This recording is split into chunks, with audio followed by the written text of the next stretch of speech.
모세에게 도울 수 있는 사람들이 많았을 것입니다. 그 중에 여호수아가 모세 옆에서 딱 붙어서 동역자로서 모세의 사역을 잘 도왔습니다. 그때 합격한 사람은 여호수아 한 사람뿐이었습니다. 또 많은 사람들이 있었습니다. 그러나 그 가운데 선택한 사람은 여호수아 한 사람뿐이었습니다.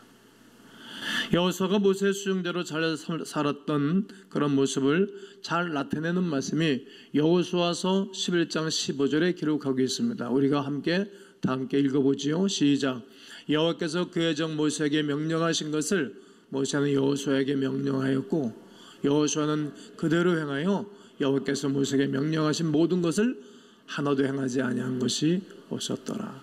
하나님이 모세에게 말씀하셨고 모세는 그의 지도자 후임자인 여호수아에게 다 말을 했어요. 여호수아는 그대로 행한 거예요. 우리는 기도 많이 하고 은혜와 능력만 많이 받으면 하나님께 쓰임 받는다라고 생각을 합니다. 그러나 그렇지 않습니다. 사람인 지도자에게 인정을 받아야 됩니다. 이 땅에 하나님은 그렇게 모든 율례를 세우고 인생을 걸어가게 하십니다. 사람은 리더에게 순종자로서 합격하지 못하면 하나님께서도 쓰임받을 수 없다는 것을 오늘 성경을 통해서 우리에게 가르쳐줍니다.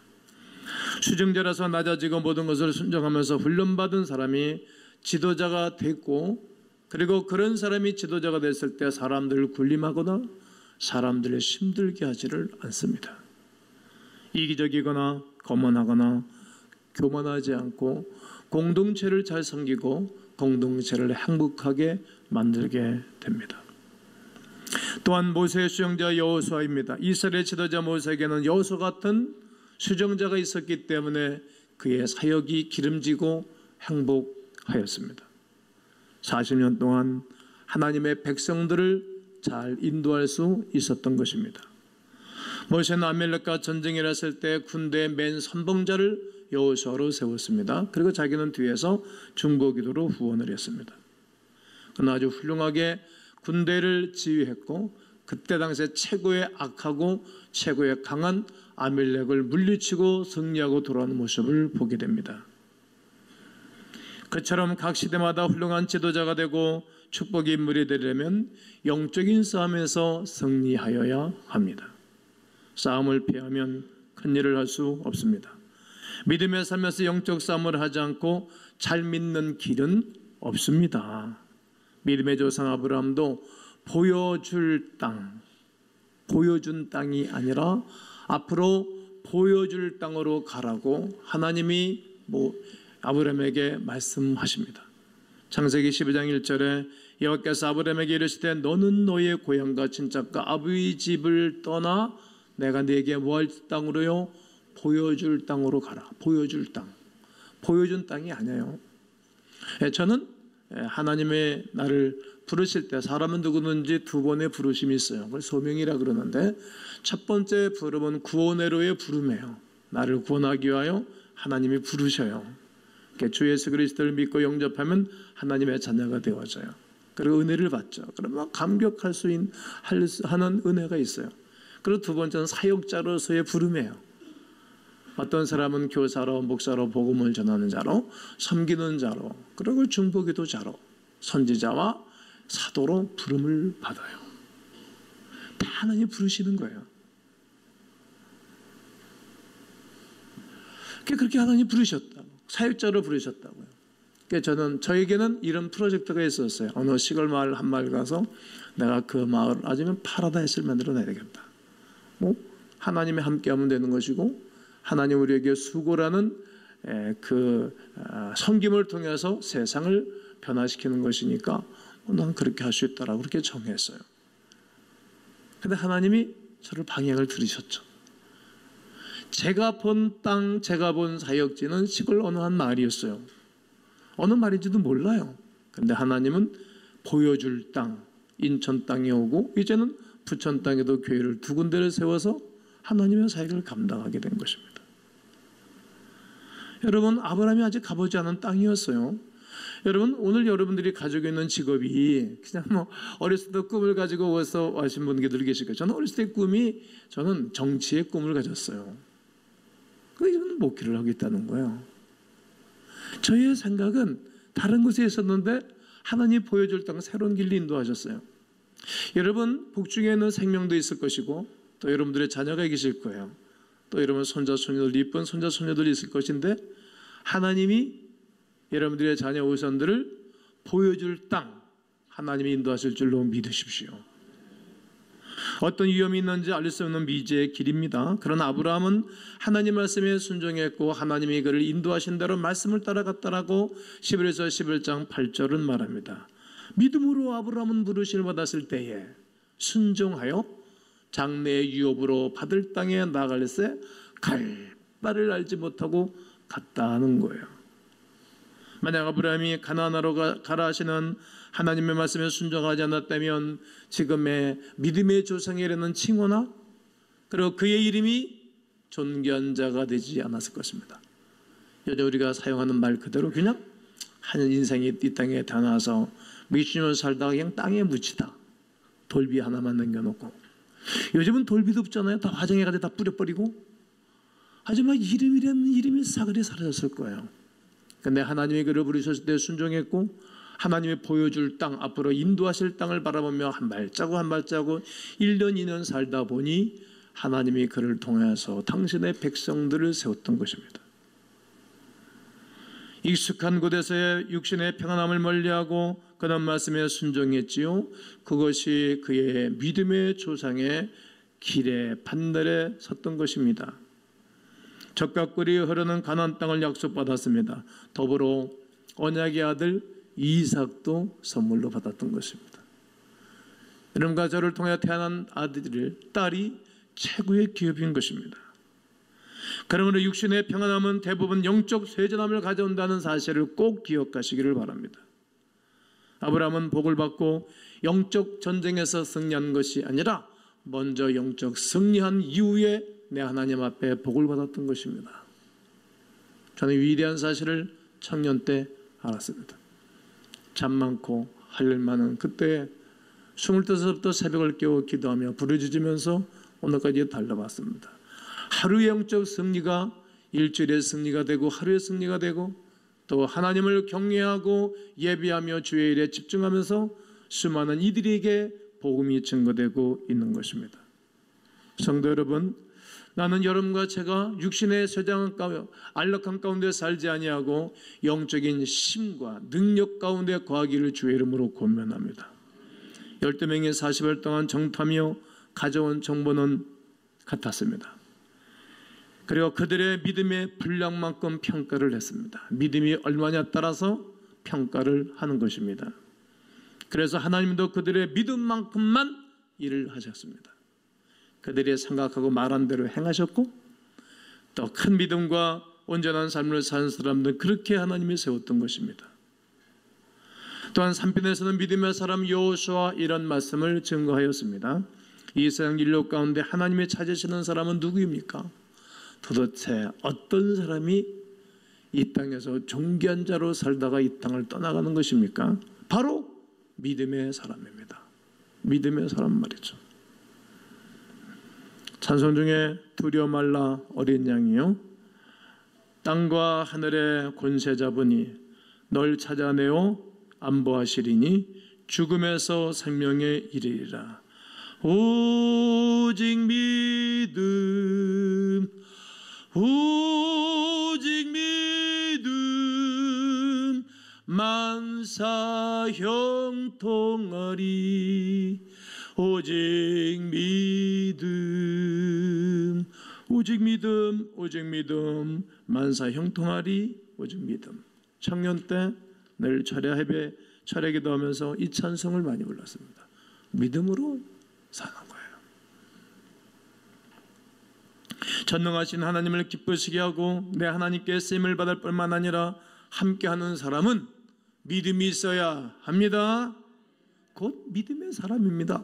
믿음이 없는 사람, 하나님이 없다고 하는 사람 통해서 어떻게 하나님을 증거하고 일을 하겠어요?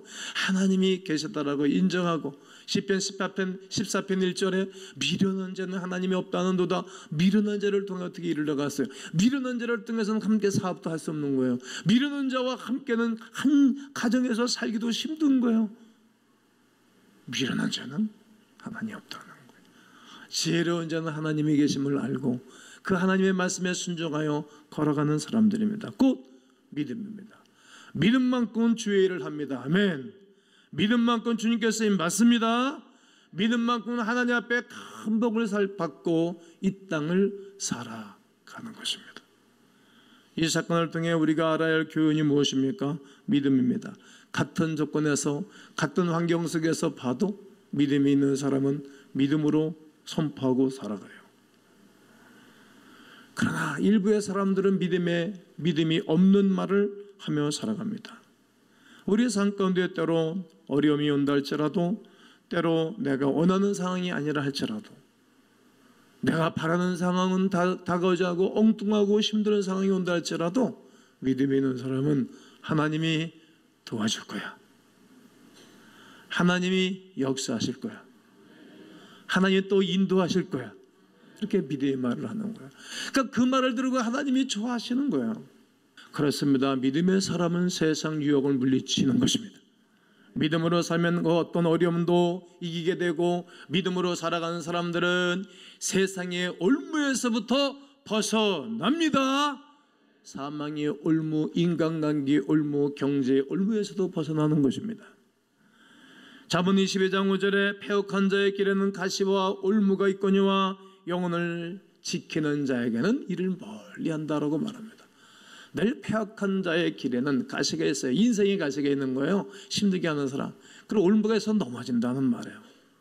그러나 강하고 담대한 믿음이 아니면 타협이라는 믿음의 적을 이길 수가 없습니다. 그러므로 믿음의 사람은 믿음의 말씀을 하고 잘 듣고 행하는 것입니다. 기생이라는 라합은 하나님의 말씀을, 하나님의 사람들의 말씀을 듣고 순종해서 그 어려운 세대의 구원을 받았습니다. 여호수아 2장 10절에 기록하겠습니다. 곧 그들을 전멸시킨 일을 우리가 들었습니다. 또한 신약에서도 로마 10장 17절에서는 사람이 믿음은 들으면서 나고 들으면 그리스도 예수의 말씀으로 만들면 안 되는 것입니다. 늘 말씀을 듣는 거예요. 좋은 말을. 우리가 왜 대학에 가서 돈을 엄청난 돈을 내고 강의를 들어요?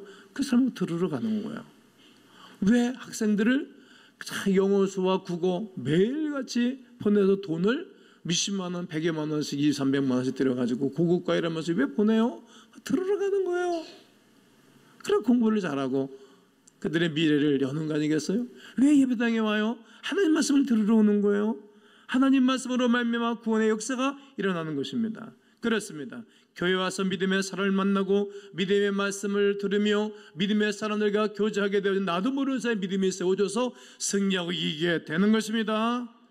그러므로 믿음의 사람은 어떤 경우, 어떤 위기나 시험 등에도 불신앙의 말을 하지 않습니다. 믿음의 말을 합니다. 믿음의 삶은 믿음의 공동체인 교회에 뿌리를 내리고 자라고 계속적으로 자라나서 나중에 열매를 맺게 되는 것입니다. 시편 90편 12절과 14절에 보면 의인은 종려나무같이 번성하며, 의인은 무슨 말입니까? 예수의 사람들, 하나님의 사람들은 종려나무같이 번성한 거예요. 종려나무가 아주 잎이 푸르고 넓게 퍼지잖아요. 레바논에 백향목까지 성장한다는 거예요. 백향목은 붉고 곱고 향이 좋은 거예요. 그러니까 하나님의 사람들이 입에 좋은 소문이 나는 거예요. 그리고 이는 여호와의 집에서 심겼으며 여호와의 집에 심겼다, 이 말은 하나님의 백성들이 하나님의 교회에서 섬기는 거예요. 교사하고 성가대하고 주보를 만들고 비시를 하고 방송실에서 섬기고 안내원으로 이렇게 섬기는 거예요. 그런 사람은 우리 하나님의 집 드러내서 번성하리라. 번성은 퍼져서 멀리 간다는 얘기예요. 그는 늙어도 여전히 결실하며, 여러분 나이 먹어서 막 빈약해지면 안 돼요. 건강도 물질도 자식들도 빈약해지면 너무 사는 게 힘들대요. 가뜩이 나이가 먹으면 70대 후반만 지나가면 늘 몸살 나는 것처럼 으시시하다 그래요. 몰라요. 난 아직까지 그 나이가 안 됐으니까. 80대 되면 더 돼. 젊어서부터 교회에 섬겨져서 섬기는 사람들은 늙어도 여전히 결실하며 진액이 풍성하고 빛이 어떠하다 그래요? 청청하니. 빛이 청청하다는 거예요. 저는 이제 21살에 처음 교회를 가서 이제 22살에 성령세를 받고 이제 교세를 하면서 또 24살에 제가 이제 또 제 아우가 이 땅을 군대 가서 죽는 그것 때문에 너무 마음이 아파서 기도하다가 이제 하나님 나에게 환상을 열어줬죠. 우리가 너무 애통하는 자가 복이 있고 그리고 마음이 찌찌들 아픈 사람이 복이 있는 거잖아요. 하나님이 쭉 하늘을 열어주시더라고요. 그래서 내가 너무 하나님의 은혜가 감사해서 우리 김포 제사는 내 거라고 우리 아버지가 말했으니까 사람은 말로 가는 거지 말로. 뭐 내 건지 믿고 또 내가 이제 김포에서 살았으니까 다 팔아서 헌금한다고. 우리 고향교회 건축할 때 다 집 팔아 헌금하고 땅 팔아 헌금하고 전 돈 500만 원, 700만 원인가 그거 가지고 나와서 우리 형님이 좋죠. 우리 어머니 같이 사니까. 그리고 이제 전도사를 가는 교회마다 어느 교회니까 돈이 없으니까 방학 동안에 한 달 반을 가장 질통치고 내가 몸을 들였어요. 교회에다가. 그리고 또 다음 교회 가니까 대학원 등록금을 누가 주기로 해서 했는데 뭐 또 하나님께 그거 다 내려긴 그럼 나 대학원 어떻게 다니란 말이니까 그때 내 믿음이 하나님이 주신 거니까 또 주실 줄 믿고 그냥 대학원을 마쳤죠. 이야 신기해요. 그리고 또 하구등에 제가 우리 교회를 섬기기 전에 그 교회는 한 달 내 사례비를 헌금을 해야 되겠는데 뭐 돈이 없으니까 박봉이에 무슨 뭐 돈도 없고 제 아내 제가 싼 뭐 이 팔찌 뭐 이런 목걸이 그런 거 사주고 제가 선물 받은 게 그거 팔아서 헌금하고 우리 교회를 90일로 섬기면서 첫 번째 예배당 건축할 때 너무 감사한 거예요. 하나님 하신 현장 속에 드릴 게 없으니까 나는 몸으로 21일 동안 금식을 하면서 설교하면서 교회를 섬겼죠. 이제 우리 교회도 개척교회지만 가는 곳마다 내 마음을 감동한 패스버들 다 여는 거야. 다 틀어주고 온다고. 뭐 어차피 내 게 다 하나님 거니까 다 주신 거고. 이제 교회에서도 그랬고 오늘까지 교회에서도 그랬고 뭐 늘 그래 왔어요. 어느 날 하나님 다 달라 그래서 내가 하나님 왜 나한테만 달라 그런 겁니까? 도대체 돈 많은 이병철 씨한테 달라 그래가지고 하면 좋잖아요. 하나님 그렇게 하시는 거예요. 참 신기하고. 근데 하나님 나에게 감동하기를 야 내가 너를 세우기 위한 거다. 그리고 강교회 우뚝 세워졌잖아요. 이번에 태국에 가서도 이제 제 뽑아가지고 설교를 하는데 강대서에 원래 얼마나 돈이 에어컨이 없는 거야. 한 195평 이랬는데 옛날 생각이 나는 거예요. 삼각교회 4층에 있을 때 뭐 돈이 없으니까 선풍기 걸고 이렇게 선풍기 틀어놓고 설교하는데 너무 더웠어요. 어느 분이 예배당에 와서 예배를 들고 나서 이렇게 예배당이 덥냐고. 그럼 내가 뭐 구질구질 맞게 무슨 뭐 돈이 없으면 못 났다 그런 말 할 것도 없잖아요. 하나님이 안 줘서 못한 거니까 나는 그냥 당당한 거예요. 근데 그분이 교회는 시원해야 되겠다고 몇몇 사람들 얘기해가지고 에어컨을 놔뒀어요. 에어컨을. 그게 시원해서 예배를 드렸죠. 그게 생각이 나는 거예요. 그러다가 여러분, 나는 원래 밖에 나가 설교하지 않습니다. 그런데 오늘 제비 뽑아가지고 설교자가 됐는데 왜 나를 설교시킨지 강단에 올라온 거 알겠습니다.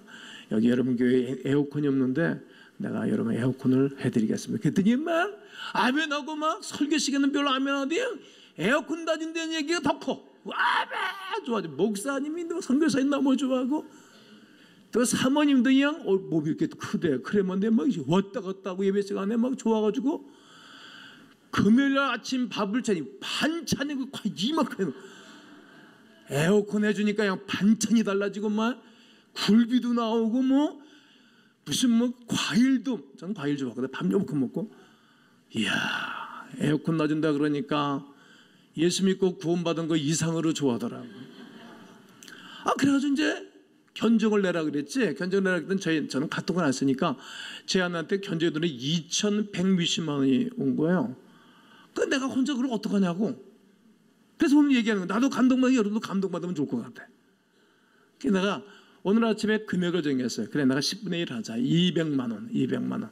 물론 제가 이런 말하면 한꺼번에 할 분들이 계셔요. 또 내가 큰일을 할 때는 한 사람 불러다가 시키기도 했어요. 근데 이번엔 그러고 싶지 않고, 뭐 교회 자정이 있으니까 교회 자정에도 보내도 되지만 나는 2,140만 원이라던가, 그러니까 나는 200만 원 하기로 했어요. 여러분 중에 감동되는 분, 내가 다 가서 2,100만 원 해도 내가 야단 안 쳐. 또 여러분 감동되는 분들 힘을 모아줬어요.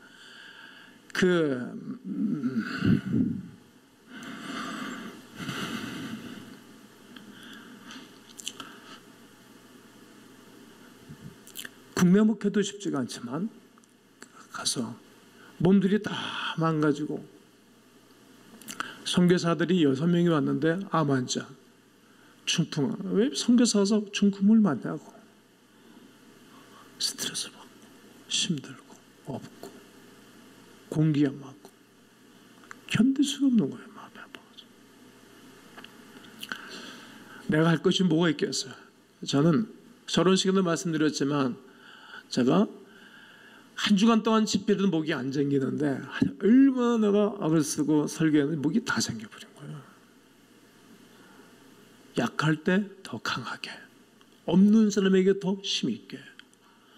그랬더니 우리 총회장은 몸살 나가지고 주무시고 사모님이, 그냥 아버지가 목사님이셨는데, 목사님 은혜 많이 받았습니다. 내가 몸도 안 좋고 그랬는데 너무 힘을 얻었다고.